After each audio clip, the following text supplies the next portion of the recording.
আজিকালি আমাৰ অসমত এটা হিন্দুত্ববাদী এটা বঁটা বলি আছে। ঠিক আছে, ভাল কথা। কিন্তু এই হিন্দুত্ববাদী বঁটাটোৰ সন্মুখত যেন আমাৰ অসমীয়াবাদী বঁটাটো যেন ক'ৰবাত যেন ম্লান হ'বৰ কাৰণে উপক্ৰম হৈছে। কিয় ক'লোঁ মই কথাটো? আজি আমাৰ অসমখনত চব ধৰণৰ আজিকালি পূজা পাৰ্বণ, চব ধৰণৰ উৎসৱ উদযাপন হয়। ভাল কথা হ'বও লাগে। আমাৰ হিন্দু ধৰ্মত যিবিলাক নেকি পূজা পাৰ্বণ আছে, যিবিলাক উৎসৱ আছে, উদযাপন হ'ব লাগে। মই মানা কৰা নাই, কৰক, চবেই কৰক। কিন্তু এই উৎসৱবিলাকৰ সন্মুখত আমাৰ নিজৰ অসমীয়া জাতিটোৰ যিবিলাক আমাৰ নিজৰ উৎসৱ, আমাৰ অসমখনৰ যিবিলাক নিজৰ উৎসৱবিলাক যে লাহে লাহে যেন সেইবিলাক যেন আমাৰ উৎসৱবিলাক যেন কমি আহি আছে আমাৰ অসমীয়াৰ মাজত। আৰু আজিকালি যি দেখা পাই আছোঁ যে আমাৰ অসমীয়াৰ উৎসৱত কৰি যিবিলাক বহিৰাগত সম্প্ৰদায়ৰ যিবিলাক নেকি উৎসৱ ধুমধামেৰে উদযাপন হৈ আছে আমাৰ অসমখনত, দিনক দিনে এইটো বাঢ়ি গৈ আছে। বহিৰাগতৰ উৎসৱ ধুমধামেৰে পালন কৰাটো দিনক দিনে অসমখনত বাঢ়ি গৈ আছে। আৰু আমাৰ অসমীয়াৰ যিবিলাক উৎসৱ, বাপতিসাহোন যিবিলাক আমাৰ উৎসৱ, সেইবিলাক লাহে লাহে আমাৰ কমি পেলাই আহি আছে। আজিকালি আমাৰ অসমখনত দুৰ্গা পূজাত আমাৰ প্ৰতিযোগিতা হয়, কিন্তু বহাগ বিহুৰ সময়ত আমাৰ বহাগ বিহুৰ প্ৰতিযোগিতা নহয়। আজিকালি আমাৰ অসমত আপোনাৰ গণপতি বিসৰ্জন হয়, ছট পূজা বহুত ধুমধামেৰে কৰা হয়, কিন্তু আমাৰ অসমত মাঘৰ বিহুত বিতৰ্কৰ সৃষ্টি হয়। মাঘৰ বিহুত আপোনাৰ যদি আপোনালোকে প্ৰতিযোগিতা যদি কৰে, যদি তাকো বিকৃত ধৰণে প্ৰতিযোগিতা কৰে আমাৰ মাঘৰ বিহুত। কাতি বিহুৰতো আপোনাৰ নামখুন্দই নোহোৱা হৈ গ'ল আপোনাৰ চহৰাঞ্চলত। আজিকালি যিবিলাক নেকি ভিতৰুৱা অঞ্চল, য'ত নেকি আগতে মানে কাতি বিহুটো উদযাপন হৈছিল, আজিকালি সেই কাতি বিহুৰ আজিকালি নাম নোহোৱা হৈ যায় আছে লাহে লাহে। দিনক দিনে যি দেখা পাই আহি আছোঁ, আমাৰ অসমীয়া নিজৰ যিবিলাক নেকি বাপতিসাহোন যিবিলাক উৎসৱ, যিবিলাক আমাৰ পূৰ্বপুৰুষে আমাক যিবিলাক আমাক শিকাই থৈ পেলাই গৈছিল, বা যিবিলাক আমাৰ পূৰ্বপুৰুষে যিবিলাক উদযাপন কৰি পেলাইছিল, যিবিলাক অসমীয়া উৎসৱ, অসমীয়া সংস্কৃতিৰ লগত জড়িত যিবিলাক উৎসৱ, সেইবিলাক লাহে লাহে কমি গৈ আছে। আজিকালি ল'ৰা ছোৱালীয়ে আপোনাৰ অহোহ মহোহ কি হয় এইটো গম নাপায়। কাতি বিহুত চাকি জ্বলাব যে লাগে তুলসীৰ তলত, সেইটো গমেই নোপোৱা হৈ গৈছে।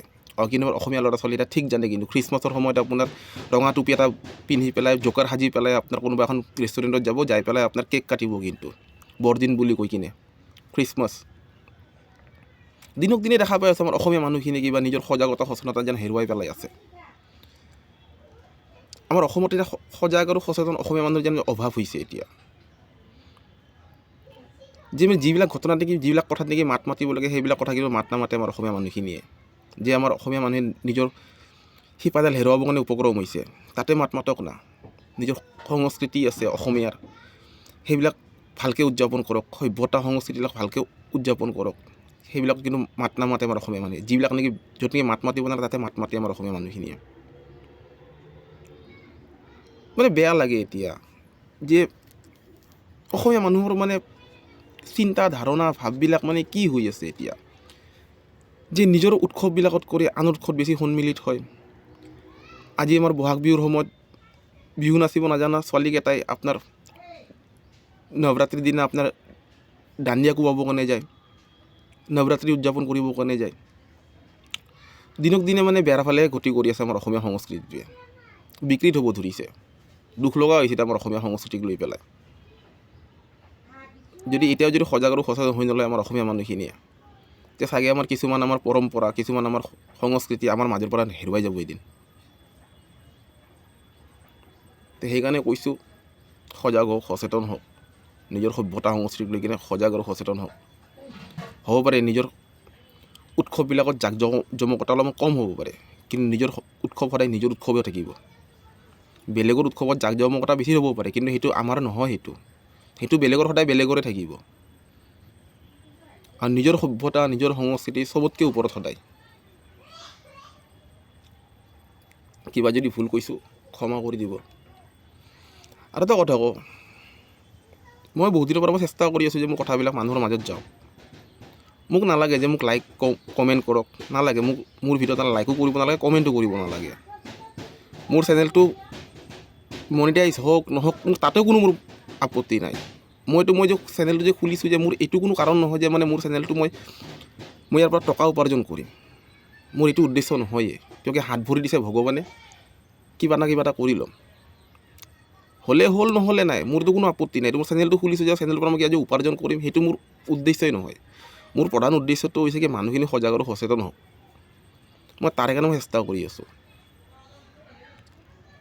এইটো মোৰ সাৰথি নহয়, এইটো টকা উপাৰ্জন, এইটো মোৰ সাৰথি নহয়, এইটো মই মানুহখিনি অলপ সজাগ আৰু সচেতন হোৱাৰ কাৰণে মই অলপমান মোৰ ফালৰ পৰা অলপমান চেষ্টা কৰি আছোঁ। মোৰ আপোনালোকে ভিডিঅ'বিলাকত লাইক কৰে, কমেণ্ট কৰে, নালাগে, নকৰিব। মোৰ ভিডিঅ'ত লাইক আৰু কমেণ্ট কৰিব দৰকাৰ নাই, কিন্তু শ্বেয়াৰ কৰি দিয়ক, যেন মোৰ কথাখিনি যেন মানুহখিনিৰ মাজত যেন যায় যেন। নালাগে মোৰ চেনেলখন ছাবস্ক্ৰাইবো কৰিব নালাগে, ফ'ল' কৰিব নালাগে, কিন্তু মোৰ ভিডিঅ'টো অলপমান শ্বেয়াৰ কৰি দিয়ক। মই কোৱা কথাখিনি অলপমান যেন মানুহৰ মাজত যাই পাওক, অলপ যেন মানুহখিনি যেন ইয়াৰ ওপৰত চিন্তা চৰ্চা কৰে। আৰু মই ইমান ধুনীয়াকৈ ক'ব নাজানো, মই চেষ্টা কৰিছোঁ ক'বৰ কাৰণে, ইমান ধুনীয়াকৈ মই ক'ব নাজানো। কোনোবা ব্যক্তি যদি বিচাৰে যে এইবিলাক বিষয়ত ধুনীয়াকৈ ভিডিঅ' এটা বনাই পেলাই, কোনোবা ইউটিউবাৰে হওক বা কোনোবা ফেচবুকৰে হওক, মই ধুনীয়াকৈ ভিডিঅ' এটা বনাই পেলাই এইবিলাক ক্ষেত্ৰৰ ওপৰত ভিডিঅ' এটা বনাওক ধুনীয়া কৰি, এইবিলাক ভিডিঅ' বনাই কিনে শ্বেয়াৰ কৰক, যে মানুহখিনি সজাগ আৰু সচেতন হয়। আপোনালোকে কিবিলাক শ্বেয়াৰ কৰে, কোনোবা অসমীয়া বোৱাৰীৰ ভাইৰেল ভিডিঅ', কোনোবা মতা এটা কোনোবা মাইকী পলাই কিনে লৈ গৈছে, সেইবিলাক ভিডিঅ' শ্বেয়াৰ কৰিব। মানে আপোনালোকে ফাল্টু ভিডিঅ'বিলাক অলপ শ্বেয়াৰ কৰি দিব। কিন্তু কোনো এটা মানুহে ভাল এটা কথা কৈ আছে, কিবা এটা বিষয় এটাক লৈ কিনে কিবা চিন্তা কৰিবলগীয়া বিষয় এটাক লৈ কিনে কথা এটা কৈ আছে, সেইবিলাক কথা শ্বেয়াৰ কৰিব লাগে। খালি মই কোৱা কথাখিনি যে শ্বেয়াৰ কৰিব, মই সেইটো কথা কোৱা নাই। যোনে নেকি ভাল কাম কৰে, যোনে ভাল কথা কয়, সেইবিলাক ভিডিঅ' শ্বেয়াৰ কৰিব লাগে। ধন্যবাদ। কিবা ভুল কৈছোঁ যদি মাফ কৰি দিব।